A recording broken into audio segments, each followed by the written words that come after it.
यह कहानी उन चार दोस्तों की है जिसके साथ कुछ ऐसी घटना घटी कि जिसे उनका पूरा जीवन ही बदल गया। आइए जानते हैं कि ऐसा क्या हुआ था।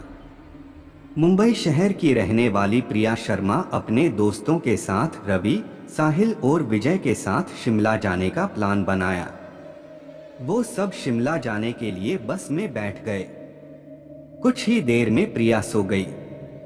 अचानक प्रिया की नींद खुल गई तो उसने देखा कि बस में कोई नहीं था। बस का ड्राइवर भी नहीं था। बस अपने आप ही चल रही थी। उनके सारे दोस्तों भी बस में नहीं थे। यह सब देखकर डर के मारे प्रिया जोर जोर से चिल्लाने लगी। अचानक उसे लगा कि कोई उसके पीछे खड़ा है। जब उसने पीछे मुड़कर देखा तो वहां एक स्त्री बैठी हुई थी। उस स्त्री का चेहरा जला हुआ था। ऐसा लग रहा था कि किसने उसके चेहरे पर एसिड फेंका हो। ऐसा भयंकर चेहरा देखकर प्रिया ने चिल्लाना शुरू कर दिया, बचाओ बचाओ बचाओ। और अचानक प्रिया की नींद उड़ गई। वो एकदम डरी हुई और पसीने से पूरी भीग गई थी।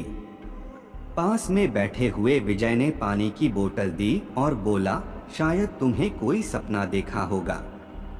थोड़ी ही देर में सब शिमला पहुंच गए और एक होटल पर रात बिताने के लिए गए। दूसरे दिन वो सब साथ में मिलकर होटल के पास वाले पहाड़ पे घूमने जाने का नक्की किया।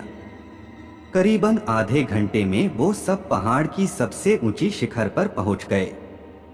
वहीं से नीचे देखने पर घने लीलेछम पेड़ पौधे काफी सुंदर दिख रहे थे। अचानक साहिल चौंक गया और बोला, नीचे देखो कोई खड़ा है, लगता है कोई स्त्री है। विजय और रवि भी देखने लगे लेकिन उन्हें कोई दिख नहीं रहा था और बोले, तू पागल हो गया है क्या? इस घने जंगल में कोई स्त्री कैसे आ सकती है? तुम्हें शायद कोई भ्रम हुआ होगा। उसके बाद वह सब खुली जगह पर चले गए। रात होने वाली थी इसलिए वह सब ने पहाड़ पर ही रुकने का निर्णय किया। इसलिए उन सब ने वहां पर ही तंबू लगाया और खाने पीने के लिए सामान बाहर निकाला। प्रिया की बैग तंबू के बाहर थी इसलिए वह लेने के लिए बाहर गई तो वहां पर उसे किसी की आवाज सुनाई दी। प्रिया उस आवाज की और अपनी नजर घूम आती है तो उन्हें सामने से कोई 3 आदमी आते हुए दिख रहे थे। उनके हाथ में धारदार हथियार देखकर प्रिया डर जाती है और दौड़ के तंबू के अंदर आ जाती है। उसने अपने दोस्तों से भी यह बात की लेकिन कोई उसकी बातों पर विश्वास नहीं कर रहे थे। प्रिया चिल्लाकर बोली, आप सब पागल हो गए हो क्या? कोई भी मेरी बातों पर भरोसा नहीं कर रहा है। चलिए मेरे साथ बाहर, मैं आपको बताती हूँ। वो सभी बाहर आके शिखर की टोच से नीचे देखने लगते हैं। उतने में ही उन सभी को लगता है कि कोई 3 लोग उनकी ओर बढ़ रहे हैं।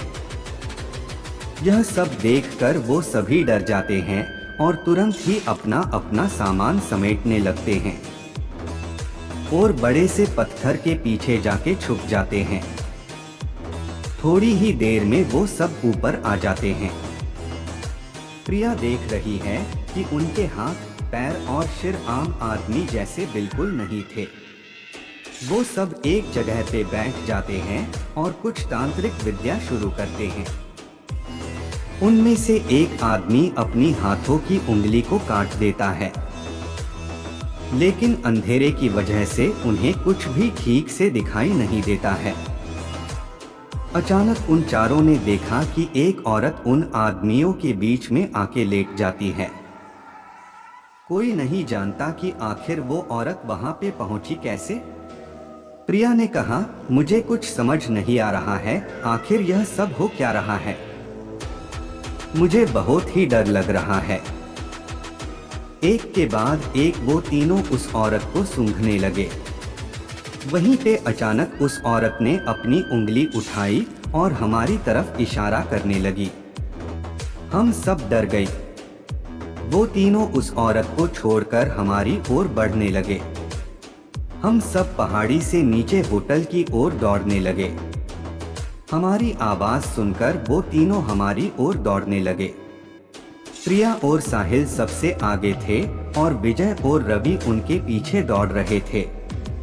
प्रिया और साहिल होटल तक पहुंच गए, लेकिन रवि और विजय का कोई पता नहीं चल रहा था।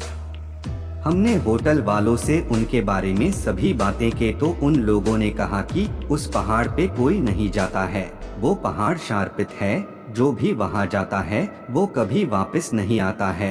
आपकी किस्मत अच्छी थी कि आप अभी जिंदा है। लेकिन हमारे दोस्त रवि और विजय कभी भी वापस लौट के नहीं आए। हमने उन्हें ढूंढने का बहुत ही कोशिश की, पुलिस कंप्लेन भी करवाई, लेकिन कोई फर्क नहीं पड़ा। तो आशा करता हूँ कि आपको ये स्टोरी अच्छी लगी होगी। अगर अच्छी लगी तो ऐसे ही वीडियो के लिए लाइक सब्सक्राइब करके हमसे जुड़ जाइए। धन्यवाद।